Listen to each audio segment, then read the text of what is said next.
Breaking news Sircilla జిల్లా ముస్తాబాద్ లో స్నేహలత అనే యువతి ఆత్మహత్య చేసుకుంది. పాలిటెక్నిక్ ఎంట్రన్స్ ఎగ్జామ్ లో తక్కువ ర్యాంకు వచ్చిందని మనస్తాపానికి గురై బల్వన్ మరణానికి పాల్పడింది. ఇంట్లో ఎవరూ లేని సమయంలో స్నేహలత గది ఫ్యాన్ కు ఊరేసుకుని ఆత్మహత్యకు పాల్పడింది. ఈ విషాద ఘటన స్థానికంగా తీవ్ర విషాదం నింపింది. పోలీసులు కేసు నమోదు చేసి దర్యాప్తు చేస్తున్నారు.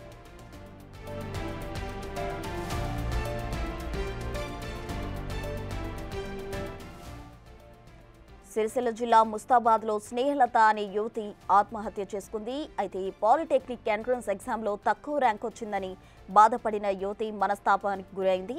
ఇంట్లో ఎవరూ లేని సమయంలో స్నేహలత గదిలోకి వెళ్లి ఫ్యాన్ కు గురి వేసుకుని ఆత్మహత్యకు పాల్పడింది. ఈ విషాద ఘటన తీవ్ర విషాదాన్ని నింపుతుంది. పోలీసులు కేసు నమోదు చేసి దర్యాప్తు చేపట్టారు. దీనికి సంబంధించి పూర్తి డీటెయిల్స్ మా ప్రతినిధి శ్రీనివాస్ ఫోన్ లైన్ లో అందిస్తారు. శ్రీనివాస్, మండల కేంద్రం లోపల పాలిటెక్నిక్ ఎంట్రన్స్ ఎగ్జామ్ రాసినటువంటి స్నేహలత తనకు తక్కువ ర్యాంకు వచ్చిందని చెప్పి ఆత్మహత్య చేసుకోవడం అయితే ఇప్పుడు జిల్లా వ్యాప్తంగా అయితే ఆ టాపిక్ గా మారినటువంటి పరిస్థితి కనబడుతుంది. స్నేహలత ఇటీవల కాలం లోపలనే 10వ తరగతి పూర్తి చేసుకుంది. దంపతులకు ఇటు ఒక అబ్బాయితో పాటు అమ్మాయి కూడా ఉన్నారు.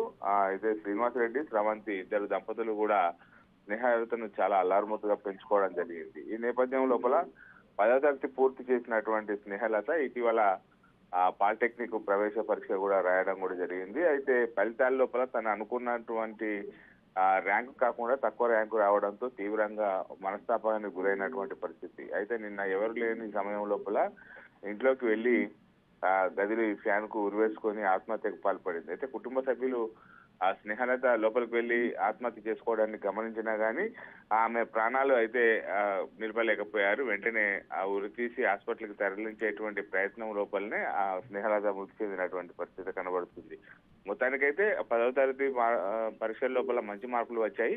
పాలిటెక్నిక్ ఎంట్రన్స్ లోపల అనుకున్న దానికన్నా తక్కువ ర్యాంకు రావడంతోనే స్నేహలత ఆత్మహత్యకు పాల్పడింది అయితే తెలుస్తున్నట్టు పరిస్థితి ఉన్నది ప్రస్తుతం. శ్రీనివాస్, అయితే అంటే ఆత్మహత్య గల కారణం అంటే ఆమె మార్క్స్ తగ్గినందువల్లే ఆత్మహత్య చేసుకోవడం జరిగిందా, లేకపోతే ఇతర కారణాలు ఏమైనా ఉన్నాయా? కుటుంబ సభ్యులు ఏమంటున్నారు అసలు? కేవలం పాలిటెక్నిక్ ఎంట్రన్స్ ఎగ్జామ్ లోపల అనుకున్నంత ర్యాంకు రాకపోవడమే దీనికి ప్రధాన కారణం అయితే కుటుంబ సభ్యులు చెప్తున్నటువంటి పరిస్థితి కనబడుతుంది. చదువు లోపల చాలా చురుకుగా ఉంటుంది స్నేహలత. ఇటీవల 10వ తరగతి పరీక్ష ఫలితాల లోపల కూడా మంచి మార్కులు రావడం కూడా జరిగింది. అయితే పాలిటెక్నిక్ సాధించి తర్వాత దాని ద్వారా ఇంజనీరింగ్ చేయాలని చెప్పి అనుకున్నది. ఈ నేపథ్యం లోపల పాలిటెక్నిక్ మంచి ర్యాంకు వస్తే తనకు అనుకున్న కాలేజీ లోపల సీటు వస్తుందని భావించింది. కానీ ఆ పాలిటెక్నిక్ లోపల మంచి ర్యాంకు రావడంతోనే తీవ్ర మనస్తాపానికి గురైనట్టుగా అయితే తెలుస్తుంది. ఆ పోలీసులకు కూడా దీనిపైన కేసు నమోదు చేసి దర్యాప్తు చేస్తున్నటువంటి పరిస్థితి కనబడుతుంది. Right Srinivas, thank you.